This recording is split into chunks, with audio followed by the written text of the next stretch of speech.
So with Throne and Liberty open beta on the horizon, I thought I would share with you guys what I think of the game to help you understand the game better from the perspective of someone who has been playing the game since Korean beta days, where the game got a huge backlash for its static combat at the time and auto hunting and all these kinds of like bad systems that a lot of people disliked and criticized the game. Because I've been playing the game since until today, I've been up to date with every single change the game has had, and I feel like a lot of these changes are not even known by people. So I thought I would share a lot of these things with you guys so that you shape your opinion of whether you should try the game out or not. If you're here for the short answer is yes, the game is free to play. It's gonna have cross-play with PC and console, so you can play it even on your PlayStation 5 or Xbox XS. But if you're here to just know about the game from the pros and the cons that it has to offer and shape your own opinion about whether you should play it or not, let's get right into it.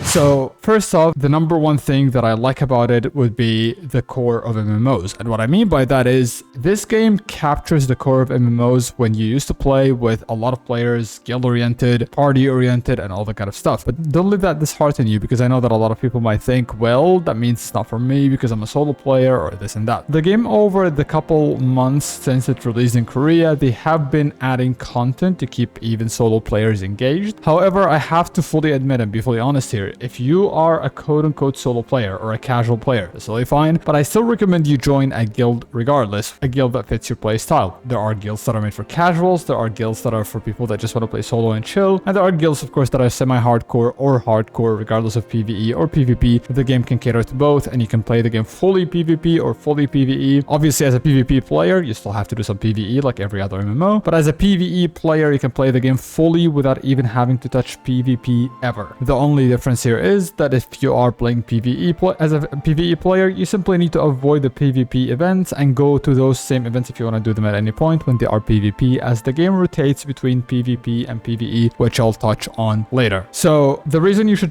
join a guild, in my opinion, is simply because of the fact that you have a lot of things gated behind guild, like the guild NPC that gives you items that you can get from the guild NPC, like potions, HP, and MP. And also at the same time, you also can buy some stuff that help you with the Billender, which is one of the arc bosses, which I'll get into later. So overall, it just gives you like access to a lot of things like loot and all that stuff that you will benefit from if you are in a guild. Second on this list is the dungeons, and I'm gonna be flat out honest here. Dungeons did not even exist in the game when the game first was planned to come out, like from the beta and forward. It did not have dungeons, and when they announced that they will have instance dungeons, I was kind of skeptical about it because I felt like it was kind of rushed that they will do this just for PvE players and such, because PvE players felt like they had no PvE at the time for them to enjoy, and I was very skeptical about it. However, I have to say that up till today, it's one of my favorite parts of the game. Whether it's the low-level dungeons or the new high-level dungeons, which are called Tier 2, all of them have been pleasingly good, especially the Tier 2 have been really fun. Even though they've been out for a couple months now, I never got bored doing them, to be fully honest, and they do yield pretty hefty rewards. Not to mention, recently the direction that they're going seems to be that a lot of the good loot, it's not comparable to the open world loot in some cases, but for the most part, the business slot loot you would be getting is actually accessible through the dungeons. Third on this list, we have the contracts. Think of them as your homework in this game. And I know that a lot of us gamers or MMO players hate this word homework. However, I have to admit, even though contracts are like your daily homework, quote unquote, it doesn't take long of a time. Like it could take you like 15 minutes at best if you are running them efficiently. And you can accept 5 at a time and you get 10 refreshes a day. And you can also accumulate them if you just feel lazy, you don't want to do them. They can accumulate up to 60. The only exception is if you keep them accumulated at 59, then if you become lazy 1 extra day, it will actually accumulate up to 69. But as long as you are at 50, it will go up to 60 and then it won't go above, so be careful with that. However, contracts are very straightforward, very simple to do, and honestly, I'm addicted to them, even like to the point that whenever I log in, I feel like I need to do them. Not that I need to, more like I want to do them in the beginning to just like kind of warm up and let my brain get into the mood of the game and just like turn off my brain and chill a little, if you know what I mean.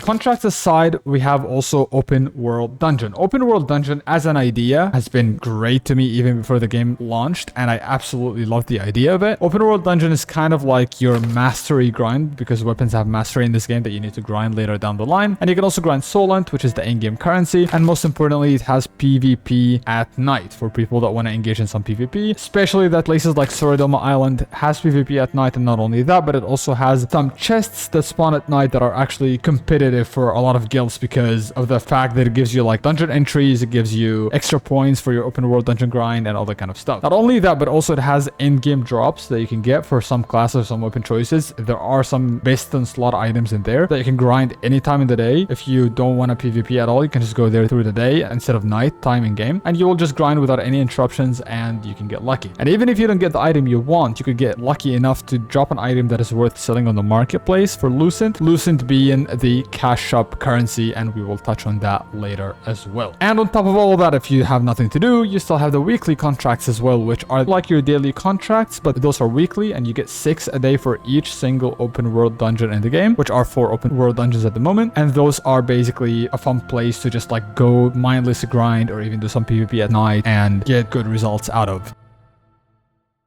Outside of all these things that you could do, there are also world bosses and arc bosses, which are the open world bosses. The category is split into world bosses and arc bosses. World bosses are just like the bosses that happen every couple hours. Every like 2 hours or so, there are world bosses that spawn, and you get multiple options of them. Some will be PvE, some will be PvP, so that you can choose whichever one you want to do. If you want to avoid PvP altogether, you can do that as well. And if you do the PvP ones, you can also like rotate between each. Like if you kill one boss and then another is up still for PvP, you can still go do that. But for PvE, you have only 5 minutes to enter the instance mode for the PvE, and then that is the only PvE one you can do out of all the PvE ones present. The bosses, however, keep changing between PvE and PvP, so you'll always be able to do one of the bosses that you want as a PvE instance. Arc bosses, on the other hand, are the end game bosses, and they offer the best in slot loot in 99% of the cases, including only weapons as of right now. However, there are new arc bosses coming out with the new expansion in 2 months from now. We don't know still if they will yield only weapons or also arc boss armor. We have no clue yet, but it will be cool to see some arc boss armor in the future. But as of right now, it's arc boss weapons.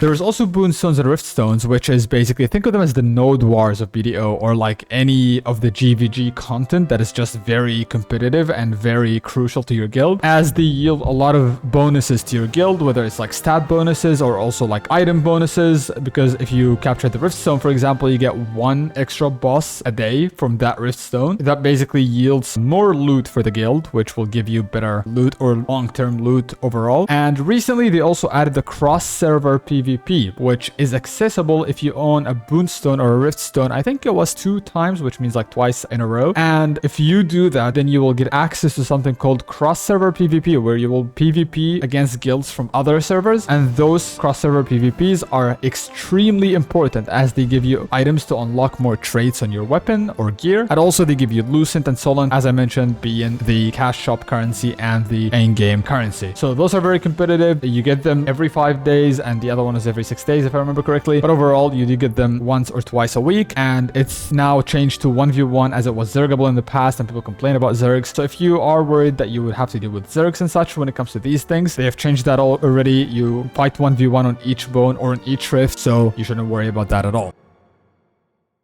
Then there is Siege, of course, which is bi-weekly. Siege being the absolute biggest mass PvP content in Throne, and in my opinion, maybe the biggest in MMOs in general. And God, is the optimization in that place really good. This place is really fun, to be honest. You will absolutely love it. The only thing that I can say is it is possible to still kinda zerg it. It's not as easy to do that as before, because they already removed a lot of systems that allowed zerging to be a thing. But do expect in some servers that zerging might be a thing, which might kill the fun of this mood for you. But if it doesn't, or if your server is a healthy one that doesn't have zergs, then this mode will by far be one of the best experiences that you will have in this game. Siege is tied or comes hand in hand to tax delivery. So tax delivery is also another event that happens bi-weekly, and the people that do it assign the date and the time are the ones that won the siege. The way it works basically is that all the taxes, Solent and Lucent, get added into that event called tax delivery, and then the winners, alongside their alliance of course, need to deliver those taxes from one village to the main city. city or the castle, and every single guild on the server has a chance to come compete for these taxes. And you could of course attack the golem that is carrying the taxes, and as you do so, you are able to steal some of the taxes from the winning siege guild, or even steal all of it in some cases, which is extremely fun, full of a lot of elements, PvE and PvP alike, and overall it's one of my favorite, maybe even on par if not better than Siege for me personally. Recently, also, they have announced that they're going to be adding life skilling. For those of you that like life skilling, I'm not the kind of person that really cares too much about life skilling, even though I like myself some fishing here and there when I'm bored. But they announced that they're adding life skilling next month, and it will have fishing and possibly even cooking. So for those of you that were kind of disheartened that you don't have life skilling or something to just chill on, well, life skilling is being added to the game. Now, the last thing that I would like to mention in this game, or the last two things that I would like to mention in this game that I think are really good and worth investing into are one, the world. The world is absolutely gorgeous. Like, no matter how long I've been playing this game or how many times I see this game, I just can't help but comment on it because it is absolutely gorgeous. And I think NCSoft has done a great job at actually pushing the limits of Unreal Engine 4, whether graphically or optimization-wise, to the point that even if you're playing on like medium or low graphics, the game still looks good actually. And the draw distance is beyond insane. But obviously, the higher the graphics you go, the absolutely much better it goes. And I highly think a lot of people would absolutely enjoy diving into the world of Throne with its graphics and how spacious it is and the maneuvers that you can do and all that kind of stuff. The last thing that I want to mention is the combat. The combat, obviously, a lot of people have not liked it in the past because of how static it was, which has been being improved over the board or across the board. And they have made it a lot better, more mobile. And even though it's still, like to some people, not polished enough, there are still plans to improve it even further. And actually, next month, there is even a new combat system that is coming out altogether for the skills, where you will be able to customize your skills across the board once again and choose 4 different routes in some cases for each skill, which, depending on the route you choose, it will change not only the effect of the skill, but also the way it looks in some cases altogether. And the combat should start feeling more polished and more mobile than static. So I think they're doing great in that category.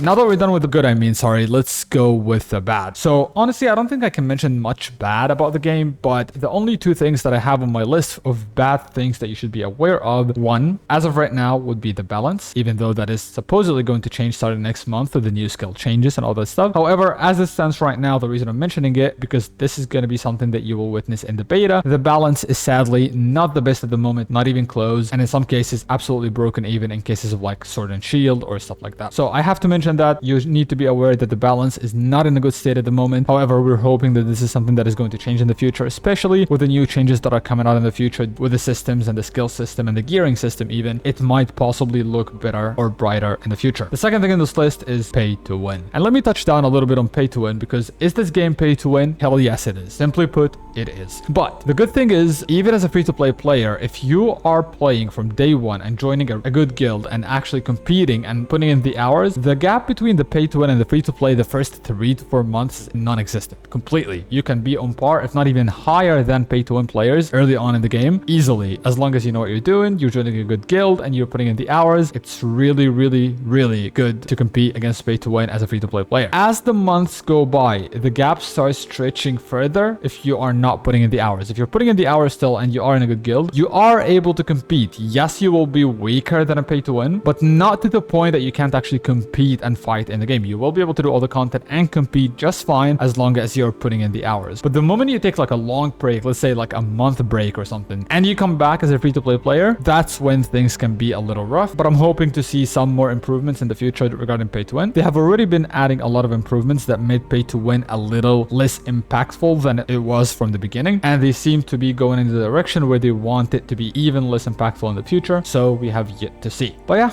I thought I would try to make this as fast as possible, and I hope you enjoyed it if you made it this far. Let me know what you think down in the comments, and if you're going to be playing, which server are you going to be playing on. And until the next one, stay safe and peace.